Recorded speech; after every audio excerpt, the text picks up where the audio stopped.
गोरगरिबांच्या लेकरांचं आरक्षण दिलं, त्यांना आयुष्याची जर रोजीरोटी मिळाली, तुमचा आमदार तुम्हाला विसरण, तुमचा मंत्री तुम्हाला विसरण, तुमचा पदाधिकारी तुम्हाला विसरण, पण मरेपर्यंत माझा गरीब करोडो मराठा तुम्हाला विसरणार नाहीये.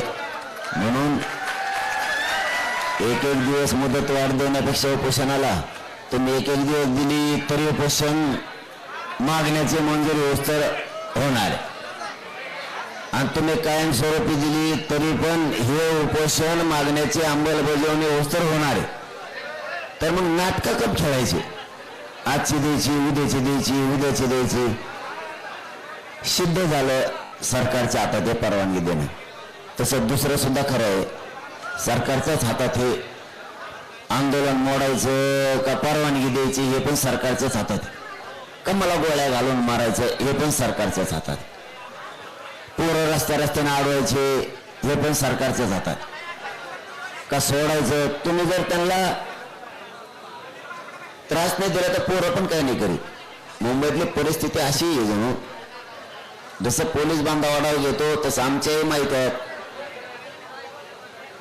इथले सरकारनं त्यांचे लघवीचे त्याचे संडाचे कुलप लावून ते दार बंद केले.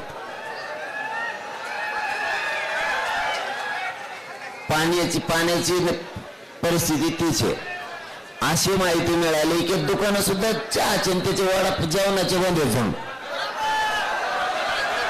म्हणून सीएसटीला जे मोगा बसले होते पोरं त्याच्यामुळे बसले होते.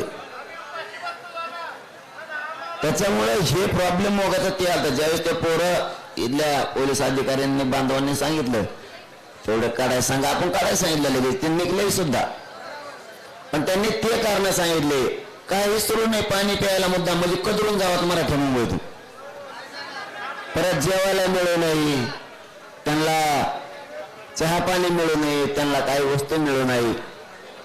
म्हणून अरे आईला इंग्रजापेक्षा बेकार झाले तुम्ही. मग त्यांच्यापेक्षा रात्री बेकार झाले. मग तुम्ही पाणी उघडं ठेवणार, संडास बाथरूमाचे उघडं ठेवणार. कारण पोर आता हे बघा आलेत म्हणल्यावर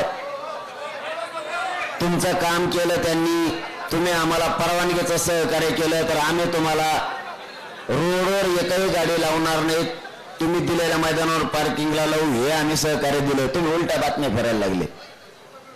अरे सरकार, आम्ही सांगितलं मुंबई सगळे जोपर्यंत सहकार्य करणार नव्हते, म्हणजे आम्ही महाराष्ट्रात होतो त्यावेळेचा विषय येऊ, त्यांनी सांगितलं आम्ही पाठ होऊन देणार नाही तर येऊन देणार नाही तर. मग मराठ्यांनी ठरवलं मुंबईत आम्ही घुसणार, मुंबईत जाम करणार.